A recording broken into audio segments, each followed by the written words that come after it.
Ginkumpirma ni anay Department of Public Works and Highways akong DPWH Secretary Rogelio Singson nga gintanyagan siya sa Malacañang sang trabaho nga magbalik bilang tiglikom sang ahensya.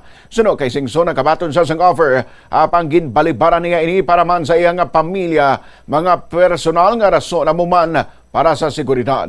Nagservice si Singson nga DPWH Secretary sang Hulyo 2010 tubtob Hunyo 2016 sa idalom sa administrasyon ni anay Presidente Benigno Noynoy Aquino III. Nauna naman nga ginpahayag ni incumbent DPWH Secretary Manuel Bunuan nga ginatugyan niya ang desisyon kay President Ferdinand Marcos Jr. kung kinahanglan niya nga mag-leave sa tunga sa mga investigasyon sa ginaalegar korupsyon sa mga flood control projects. Sa iyang State of the Nation address, matandaan nga nagpaandam si Marcos nga pangkasuhan ng mga madakpan nga involved sa maanomalya nga flood control projects nga amo subong ang ginakasakuan niya kag personal nga ginainspeksyon.